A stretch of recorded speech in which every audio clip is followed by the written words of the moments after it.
This is a video on probability distributions. What we're going to talk about are definitions, and in particular, we're going to be looking at a random variable. What does it mean to be a random variable? We'll also talk about the different kinds of variables that can happen. We'll look at discrete variables, and we'll look at continuous variables. And then we're going to look at the key statistics that come from having what's called a probability distribution table. When we have a discrete distribution, we're going to be looking at when you have a lot of different choices and probabilities of each happening. We want to find out what is the average outcome that could happen. That's the mean. And we'll also look at the standard deviation, how far away from that average they tend to happen. And that's a standard deviation. And then after that, we're going to use a LibreTexts calculator to find the mean and the standard deviation. By the way, the mean will be called the expected value when we have a discrete distribution. And we have a calculator that does that for us. And then after that, we're going to look at what's called the binomial distribution. And that especially comes up when you're taking a sample and the data is coming from a yes-no question. And you want to find out what's the probability of being bigger than something, or what's the probability of being exactly that. And then we'll look at the binomial distribution to come up with probabilities of being exactly something, or between, or less than, or greater than, or whatever it might be. So that's the plan. So let's get into it. Let's start out with the first definition. So the first definition is called a random variable. And a random variable is a variable that has a single numerical value that is determined by the chance of an outcome of an experiment. So that experiment that often is a survey. So you conduct a survey, and you don't know ahead of time what the people are going to say, who's going to answer what. So that's a random variable. There's a chance that the person's going to answer yes or no, or say they have 3 children, or whatever it might be. There's a chance of that happening. We don't know what it is, and it's random because we're not forcing it to happen. We're just going to be conducting the study and looking to see what happened. So that's a random variable. Next, we'll talk about a probability distribution. So when you have a random variable, then every different possible outcome will have a probability. And sometimes those outcomes could be a range of values. Sometimes it's a specific outcome, but there'll be a probability associated to the outcome that you're looking at, or all of the outcomes that you're looking at. And the way to show this probability distribution is using either a table, a graph, or a formula, and that will show all the possible outcomes and the probabilities of those outcomes occurring. So we're going to have a lot of different examples of probability distributions, and in particular, in this lecture, we're going to be looking at tables for those distributions, and then we're also going to look at a special type called the binomial distribution. So here's an example. Okay, we have a raffle, and let's suppose that there are 500 tickets sold for a raffle at $10 each. There will be one $1,000 grand prize and 2 $200 other prizes given. Write down the probability distribution table. So a probability distribution table is a table of the possible values that can occur and the corresponding probabilities for those values. So to write the table, I first create a table. And because we want the values that occur and the probabilities of them occurring, we usually let X represent the value that occurs. And I write P of X, or the probability of that X value occurring, to talk about the probability of that value X occurring. This is a probability distribution table. So now what I want to do is I want to look at all the different things that could happen for X. So in particular, there is one 1,000 grand prize. Well, you got to pay $10 to buy that raffle ticket. So the profit that you're going to get is going to be 1,000 minus 10. And 1,000 minus 10 is 990. So one of the possible profits that can occur is $990. You could also win $200, but of course you got to pay 10. So 200 minus 10 is 190. And that's the next possible value that it can occur. And then finally, what usually will happen is you lose. Well, if you lose, that means you pay $10 and you didn't get anything. So 0 minus 10 is negative 10. So the profit for losing is negative 10.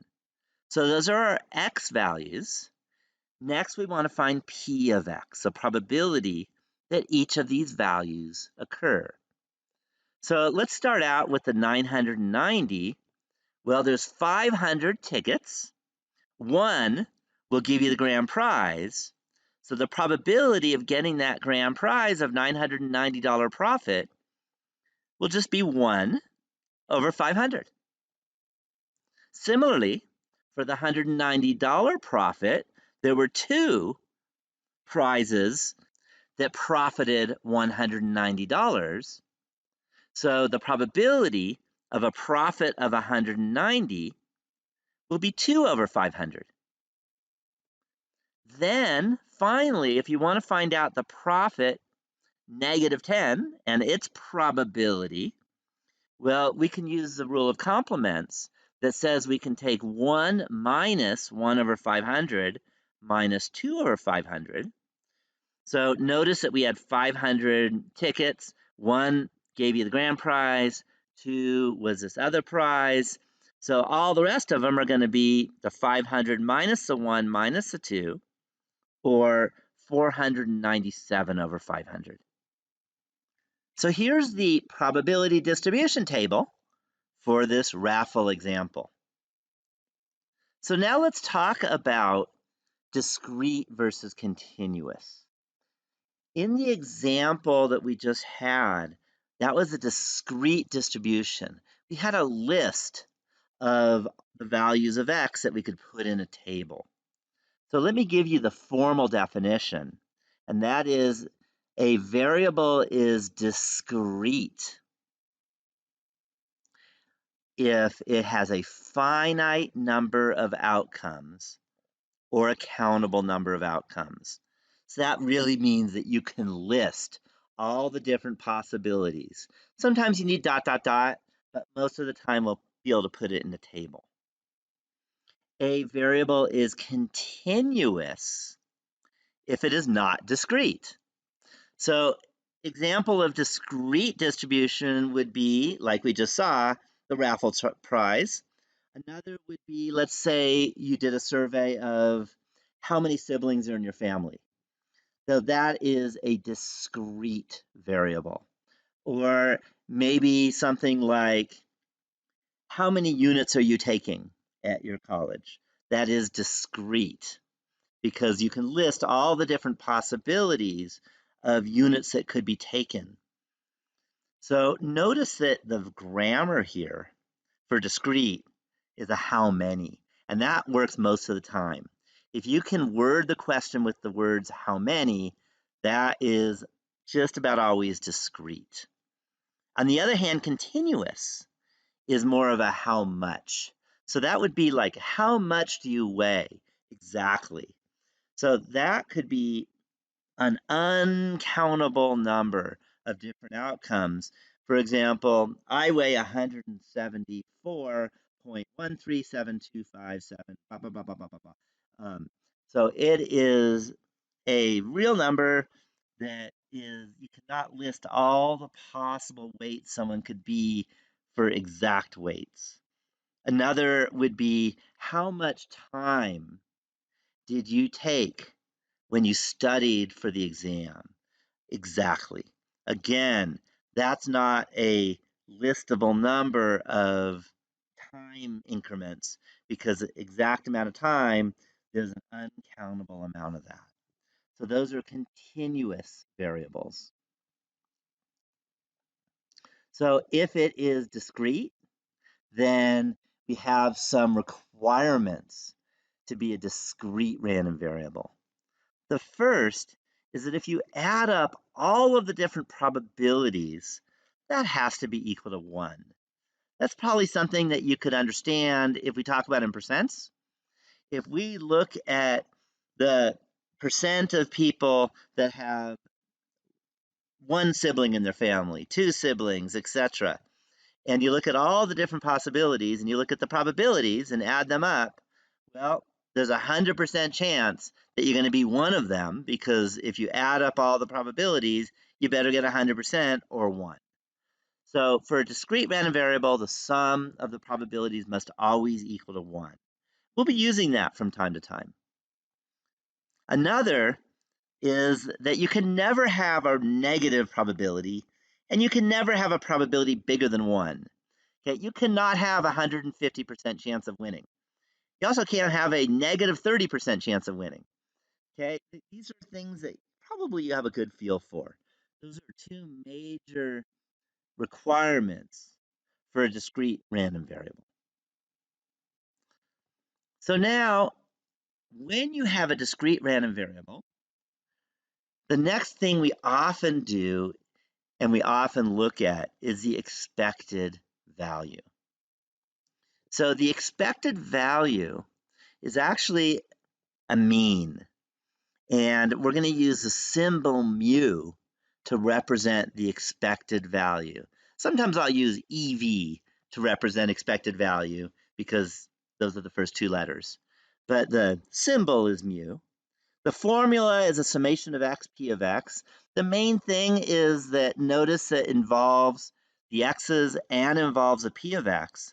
So you're going to need to have that probability distribution table to be able to find the expected value.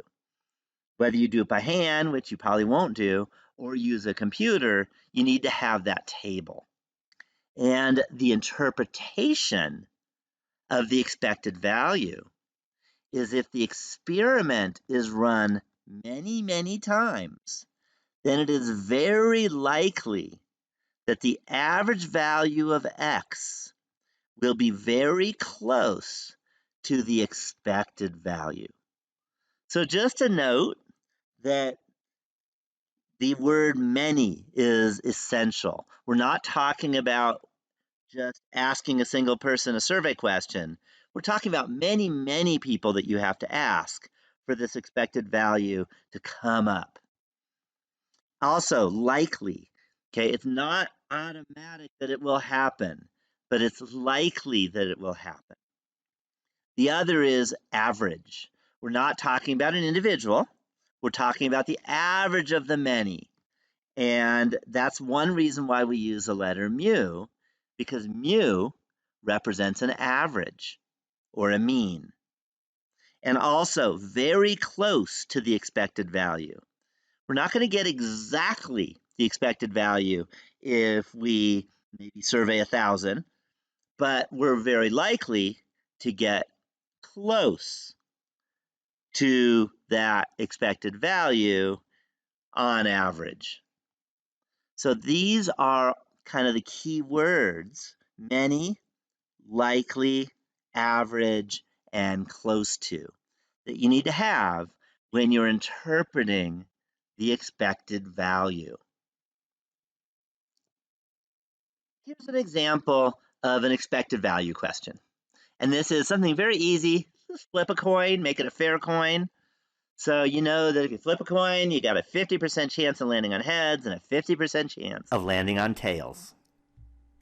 So a coin toss where 0 represents landing heads and 1 represents landing tails has expected value 0.5. We know that because, again, you got a 0.5 chance of landing on heads and a 0.5 chance of landing on tails. 0 times 0.5 plus 1 times 0.5, I could do that in my head. That's just 0 plus 0.5, which is 0.5. So the expected value is 0.5.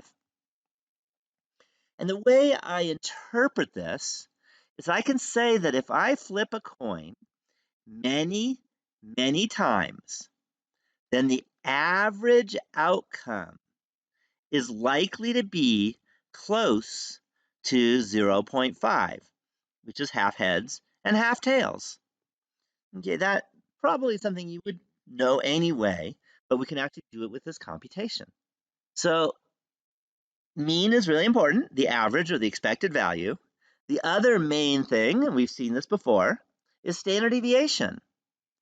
So the standard deviation, when we're talking about a discrete variable, is sigma. We've seen the letter sigma before. I'm not going to use this formula much. What I'm going to note again is that we need to know the probability distribution table because we need the x's and we need the p's. And the mu, remember, was found with the x's and p's. So we're going to use a calculator and be able to find this. And as we've seen before, the standard deviation measures an average distance from the mean. And for an expected value kind of problem, if the experiment is run many, many times.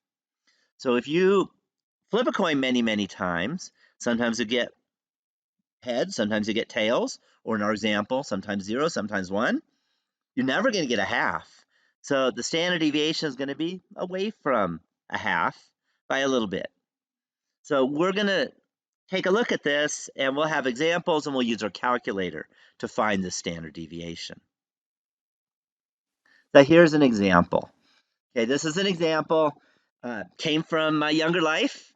And fortunately, I still have a life now because had I not listened to the mafia, then I wouldn't have a life. And that is, I used to count cards in Vegas. And as you might guess, I could do the math and I was pretty good at it. And they told me they'd kill me if I ever came back, and I never have.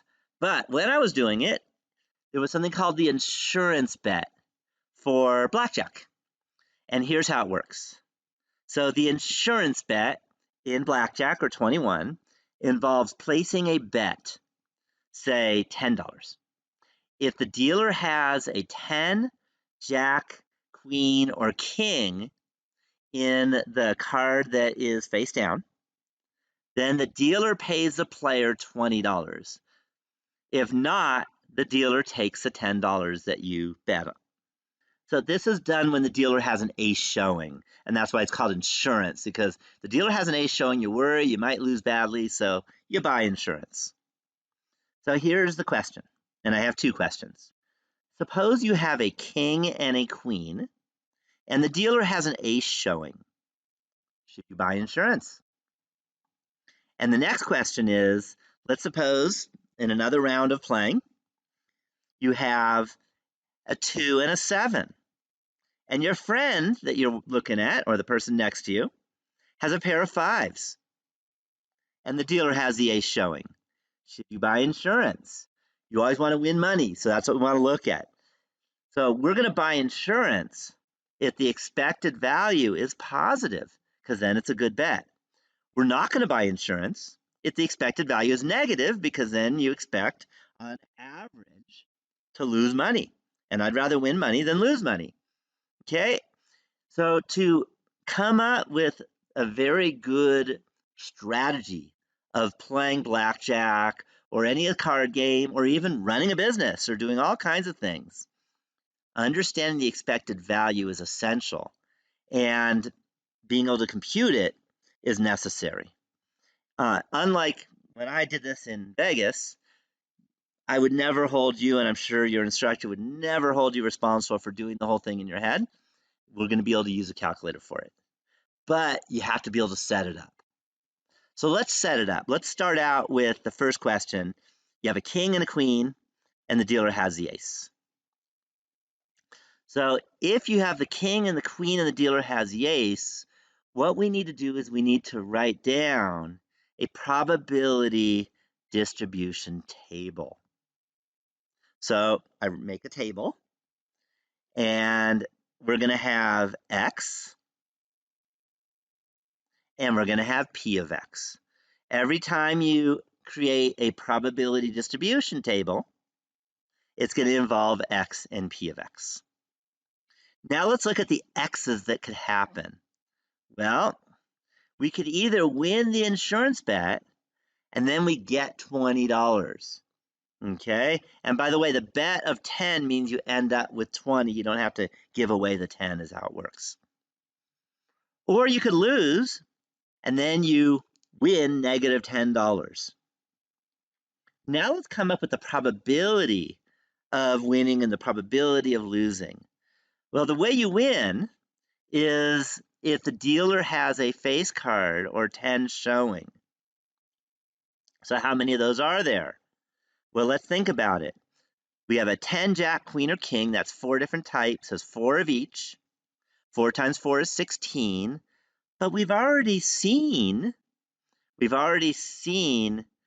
of the cards, the queen and the king. So instead of 16, there's only 14 cards that could make us win. Okay? And notice that a card deck has 52 cards, but we've already seen the king and the queen and this ace. So 52 minus 3 is 49. So the probability of winning the insurance bet is 14 over 49. The probability of losing the insurance bet, well, that's actually much easier because all we do is we say, well, 1 minus 14 over 49. And 1 minus 14 over 49 is 35 over 49.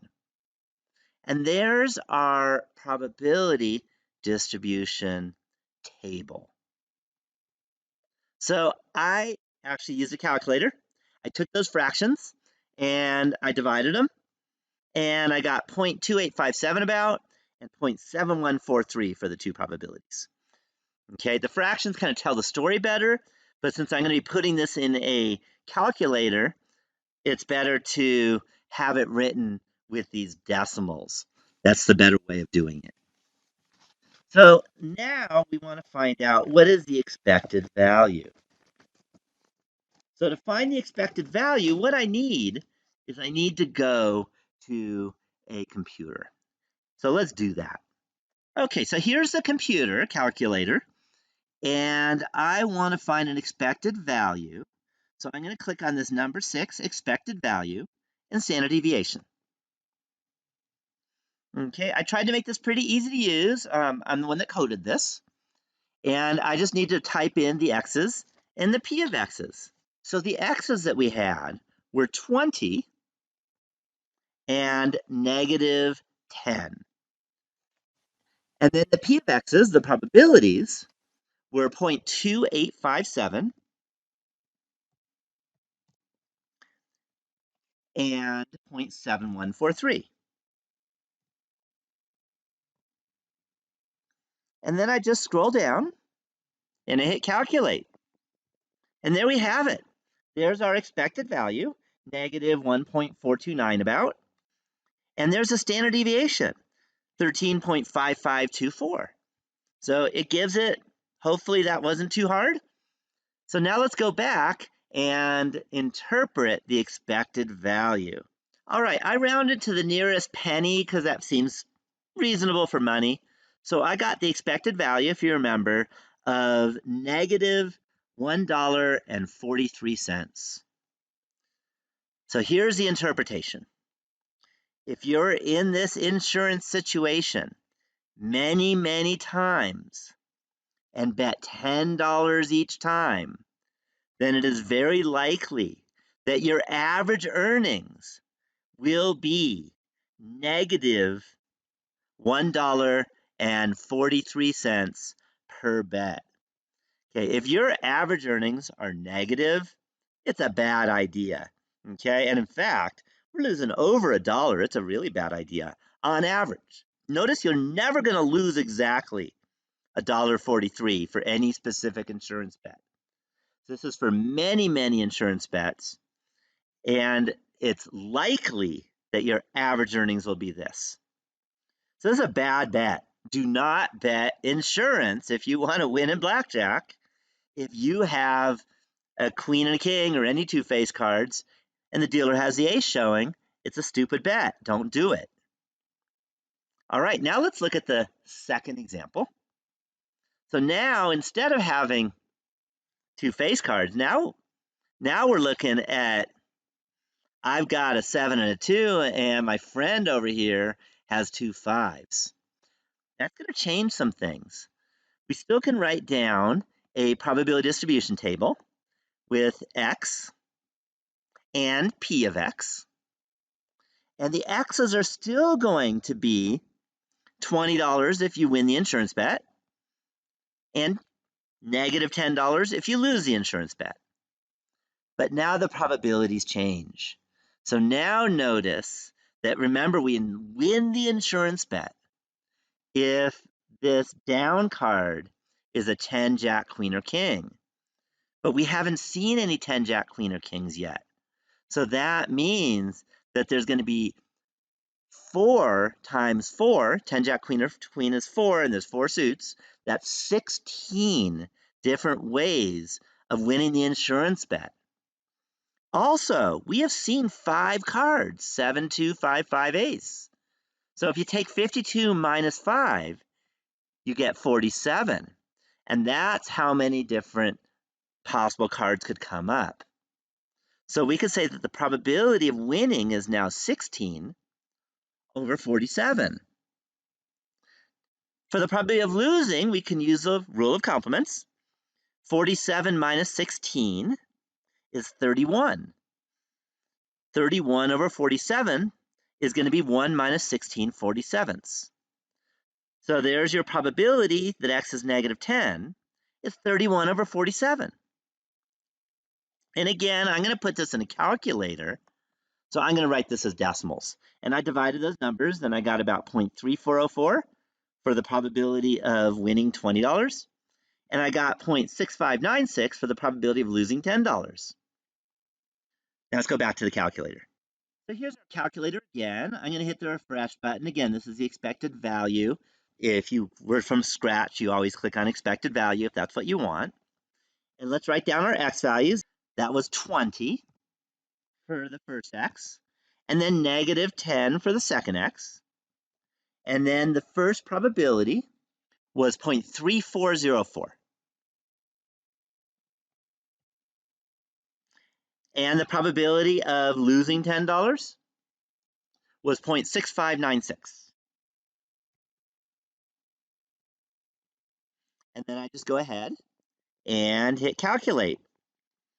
Okay, now this is different. Here my expected value is 0.213. Notice it's not the same as the last example. And the standard deviation is 14.2149. So now I can actually come up with my conclusion based on this scenario. So let's do that. Our expected value rounded to 2 decimal places was 0.21 or 21 cents. Notice it's positive 21 cents. Hey, if someone's going to give me money, I'm going to take it. So that's a good idea to bet on this. Whereas the other one was negative. Someone's going to take away money from me. I'm going to not be in that situation if I don't have to. So here's the interpretation. If you are in this insurance situation many, many times and bet $10 each time, then it is very likely that your average earnings will be very close to 21 cents per bet. This is a wise bet.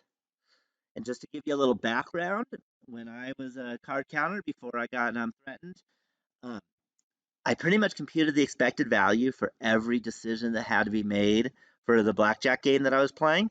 So I was tired at the end of the day, but I played all day long, many, many, many games, and my expected value was around 40 cents per game. And because I played many, many games every time I went to Vegas, there was never a time where I lost money. And in fact, I always came home with a lot of money. And that's why they pretty much told me never again. So, blackjack, of course, you can get in trouble for. Nowadays, things are different. Now the rules are different. You can't win. But this is true in business. It's true in pretty much everything, is that if you can actually do the computation and compute the expected value, you can make wise decisions. Whereas if you don't compute the expected value, you're just guessing. So the expected value is essential for good planning practices. So let's look at another example. So let's find and interpret the expected value and standard deviation for a random variable that represents the outcome of tossing a six-sided die. Okay, this is a pretty easy one. We're throwing one die. You could either get a 1, 2, 3, 4, 5, or 6. And each of those cases, you have a 1/6 chance of getting that. 1/6 is about 0.1666666 forever. So I'm going to go right to the calculator on this, and I'm just going to pop in the table. Okay, so I click on expected value and standard deviation. My values for x for the dice are 1, 2, 3, 4, 5, and 6. And the probabilities are always 1/6, or about 0.166666. How about a 7? I'm going to copy those, paste in for each of them. They're always the same. So I just put 0.1666667 in there for all 6 of them. And then I go ahead and I hit calculate. And notice that my expected value is 3.5. And the standard deviation is 1.7078 about. So what I can say is that if I roll a die many, many times, then I average the die rolls, then it is very likely that I will get an average close to 3.5. And the expected value is about 1.7. So that means if I look at all the die rolls that I get when I roll many, many times, then on average, basically, the die roll that I get will be on average about 1.7 away from 3.5. And those are averages. All right, so let's go back to the next example. All right, so the next example I have is actually our previous example when we looked at the raffle ticket. And we had our probability distribution table, and we want to find the expected value and standard deviation. So let's go ahead and do that. And notice that we have fractions here. And for the calculator, it's better to put these as decimals. So 1 over 500, 2 over 500, and 497 over 500 are 0.002, 0.004, and 0.994. Then I just put those into my calculator. So again, let's go to the calculator. Okay, so here's the calculator. And to save you a little time, I put the numbers in for x's, and I put the numbers of probability numbers in. And we had 990, 190, negative 10 for x, 0.002, 0.004, and 0.994 for the probabilities. So then I go ahead and hit calculate. And there's the expected value, negative 7.2. And the standard deviation is 46.39. Notice that we have a pretty high negative expected value. So the idea here is if your goal is to win money, then buying a ticket for this raffle is a bad idea.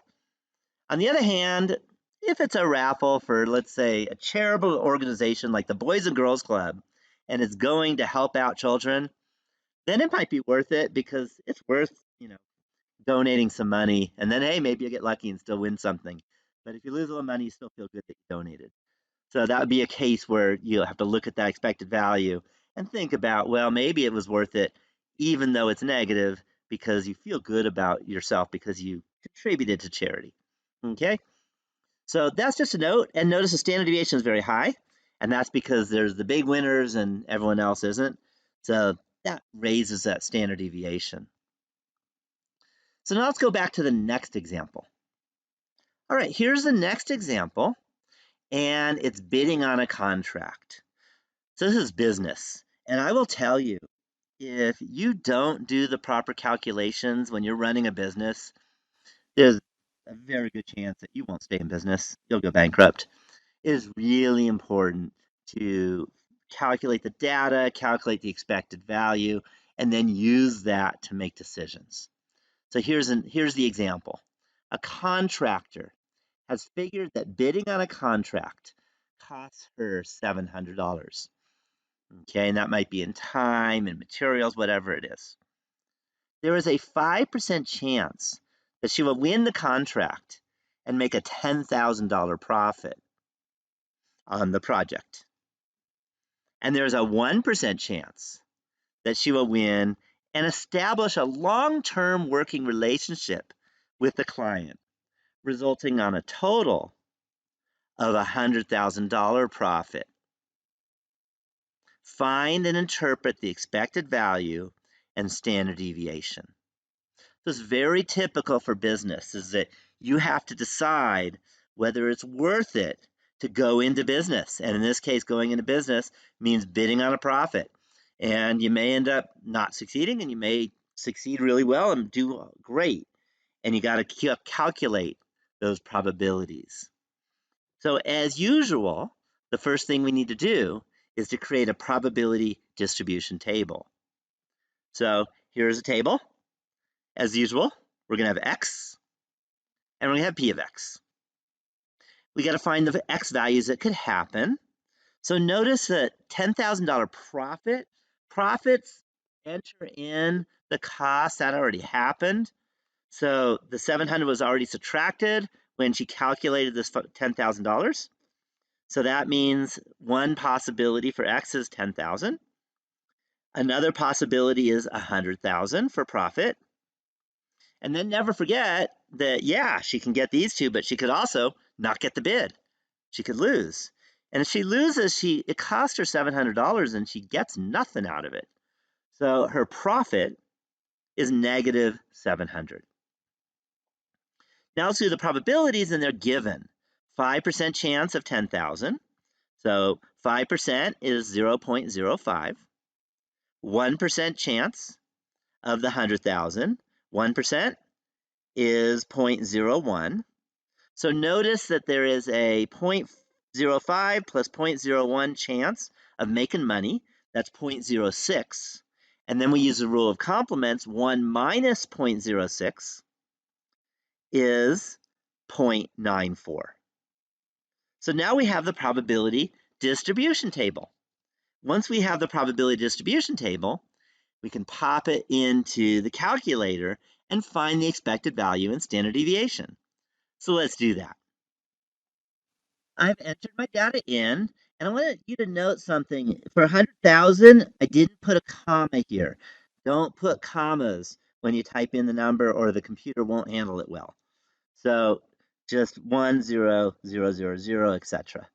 So here's my x values, and here are my probabilities that I copied down from the table I just had. So now I just go and hit calculate. And there we go. The expected value is 842. The standard deviation is 10,234.8247. So now let's do the interpretation of the expected value and the standard deviation. So here's what I can conclude.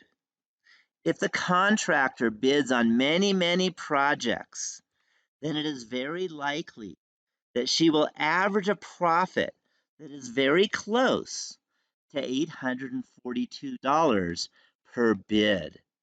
Okay, that sounds pretty good. Hey, if you make $840 every time you bid on something, and that, put in time and energy and all that kind of stuff, and you're still making a profit for your company, companies want profit, this is a good one. So go for it. But the standard deviation is $10,235. Okay, that's a big amount of money. So notice, if think about this contractor, let's say being new in the business, there's a good chance that she won't get a bid for a long time. There's a huge standard deviation. Negatives happen a lot because that 10,000 is upside and downside. And there's a lot of downside. That negative $700 happens a lot. So if she doesn't have a lot of money in the bank, it won't go well for a business unless she gets really lucky at the beginning, but you can't count on that. So she should be sure to have a lot of capital in the bank, since the actual profit for a bid is likely to be far from $842, since that standard deviation is so big. If she doesn't, she'll probably go out of business. But if she does, then if she stays in business a while, then she'll do great. And that's the idea of using this expected value to run a successful business. All right, so now let's get to the next type, and that is binomial distributions. So a binomial distribution means the following. We have a distribution that's a result of an experiment, such that there's a fixed number of trials. Call that N for number of trials. So that's kind of like conducting a survey, and you might ask 1,000 people, N is 1,000. Or you might look at 500 different patients in the hospital to see if they live or die, and then N would be 500. Okay, the trials must be independent. The main reason why that could go wrong is if everyone knows what everyone else said. If you heard someone answer yes to the question, you might be more likely to answer yes also because of groupthink.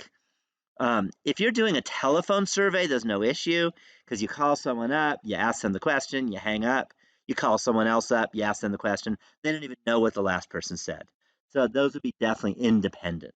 So the trials must be independent. Each trial results in success or failure. So in particular, these are yes/no questions. So things like, did the patient die, right? And the word success doesn't have to be a good thing. That's just a note. So that word success is not the English word success, like good news or bad news. It could be, yes, they died, that's success, even though it's depressing or horrible. So just note, it just means it's a yes/no type of question, or you can turn it in to a yes/no question. And then the probability of success P is the same for each trial. This one usually isn't a problem unless you are either conducting the study over a long period of time. So, for example, if you are asking people, do you feel like our economy is good? Yes or no? Then sounds like, it's the same for everyone. But if you asked over a 10-year period, well, some years the economy is terrible and you can have a lot of no's, and some years the economy is great and you can have a lot of yeses. So that would be an example where the probability is not the same for each trial. So if you have all of these things, then we have a binomial distribution. So let's look at an example. Suppose that 22% of the population is angry about the economy. If 20 randomly selected people are surveyed, what is the probability that the number who are angry about the economy is? And we have two different possibilities. One is exactly 5. We want that probability. And the second is at most 4. So we need to change this exactly 5 and at most 4 into more manageable ideas so that we can put it into the calculator. Also, I want to summarize that we have 22% of the population is angry and we're selecting 20 people.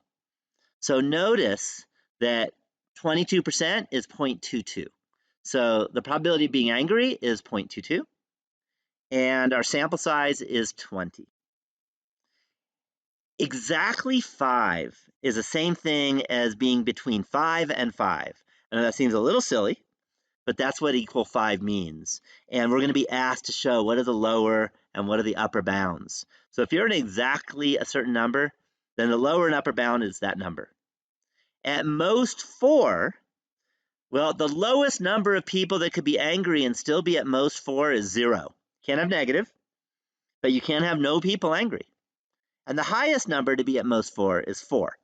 So probability of x between 0 and 4 is the way we write this one. So now let's find out these probabilities. So I'm going to go to the calculator once again. So here's a calculator. We had a binomial probability because you're either angry or you're not angry. It's a yes, no question. And all the other conditions are satisfied. So I hit binomial probability. And we're asked for the low. So let's do that exactly 5 one first. So the low is 5. We're asked for the high, exactly 5. The high is also 5. The number of trials, that one was 20 because we asked 20 people. And the probability that they're angry was 0.22. And I hit calculate, and that's it. So the probability that exactly 5 people out of the 20 that we asked are angry about the economy is 0.1923. So now we do the same thing to find at most 4. And if you remember, the low for at most 4 was 0. The high for at most 4 was 4. Trials and probability, those haven't changed at all. So I hit calculate on that, and I get 0.542, or about 54%. And that's the probability that at most 4 are angry. And that's it. That's all there is to these binomial questions. The hardest part I have kind of learned is, one, knowing that it's a binomial question. So if you're finding a probability and it's many trials and they're all yes or no questions, that tends to be a binomial question. And then the other is to understand things like exactly 5. What does that mean? Or at most 4. Make sure you get that language down. So let's do another example. Here's the next example. 2% of the world population has Down syndrome. If 300 randomly selected people are surveyed, what is the probability that the number who have Down syndrome is exactly 6, less than 5, and at least 7? So notice that we're surveying 300 people, and you're asking them, do you have Down syndrome? And the person's either going to say yes or no. They either do or they don't. And when you have a yes-no question with many surveyed, then that's going to be the binomial probability. So exactly 6, less than 5, and at least 7. Exactly 6 means x is between 6 and 6, because the low is 6 and the high is 6. Less than 5. Okay, notice that you can't have 4.5. That doesn't make any sense. The highest number less than 5 is 4. And you can't have less than 0. You can't have negative number of people with something. So x is between 0 and 4. And then at least 7, the smallest number you can be with at least 7 is 7. The highest number you could be if there were 300 randomly selected people would be 300. So we're going from 7 to 300. Now we could pop it right into the calculator just like before. So let's do that. Okay, I'm back with the binomial distribution calculator. And let's start out. Remember, by the way, we had 300 trials. So trials is 300. And the probability of having Down syndrome was 2% or 0.02. For the first one, it was exactly 6. So the low is 6 and the high was 6. And hit calculate. And there we have it. There's about a 16% chance that if you selected 300 people, that exactly 6 would have Down syndrome. So now let's do the less than 5 number. And remember, the low for less than 5 is 0, and the high for less than 5 was 4. We still have 300 trials and a probability of 0.02. And I hit calculate, and there it is. So if I survey 300 people, then there is about 28% chance that at most 5 will have Down syndrome. So now let's do the final one, at least 7. So the low was 7, and the high was 300. And again, the trials and the p are the same. And I hit calculate, and there we have it. There's about a 39% chance that if we surveyed 300 people, then at least 7 would have Down syndrome. So let's go back to the next example. Here's the next example. 47% of all high school students have had sex. I know that's true because I went to Google and it said so. But honestly, good luck trying to get the exact percent, because if you ask them, they're probably not going to tell you anyway.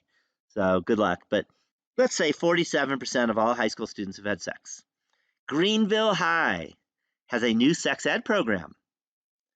It reports that of the 50 students surveyed, only 20 had sex. Find the probability that 20 or fewer out of 50 students selected from all high school students have had sex. Is this statistically significant? So I want to mention that really this is the main type of question for the rest of the entire class. And that is to decide whether something's statistically significant and look at probabilities of surveys and coming up with conclusions based on the survey and looking at the probabilities. And what can you say? And that's what we're going to be looking at here. So in particular, 47% have had sex. That's our probability of our P, if we call it that. Okay. We're surveying 50, that's your N, or the number of trials. And we want the probability that 20 or fewer out of 50 students have had sex. So 0.47 is the probability of a yes, 50 surveyed, and 20 or fewer means that X is between 0 and 20. And now I'm ready to put in my calculator. Notice this is definitely a binomial probability distribution, because either you had sex or you didn't. You can't kind of have sex. So this is a probability distribution that is a binomial distribution. So let's go ahead and jump to our calculator again. Okay, so here's our binomial distribution calculator. And if you remember, the low was 0. The high was 20, because we want to find out the probability that 20 or fewer have had sex. They surveyed 50 high school students, and the probability was 0.47. And I hit calculate, and I get about 20% chance. 20% chance is not that unlikely. If you said, if you have a 20% chance of winning and you won, you're not going to say, oh my God, I can't believe it. That should never happen. No, 20% is not that unusual, and that's important. Okay, so now let's get back and interpret. All right, so we found out the probability that X is between 0 and 20 is about 0.198, which is not that low a number. And it turns out kind of the standard kind of dividing line, where if you're lower than that, we're going to say that is rare and significant, is 0.05 or 5%. Sometimes you'll use something a little higher or a little lower, but never anything even close to 20%. So because we have something that is larger than this 0.05 or any other thing that we might use in the future, which you'll learn about, we can say that this is not statistically significant. Or we can also say that it is statistically insignificant. So I will let you know, I would say if you rank all the different things that happen in the statistics class, determining statistical significance is number one in all of the rankings of what happens in a statistics class. So this might be the first time you've heard about it, but it's not going to be the last time. So this is an example where it is not statistically significant. So let's do another example.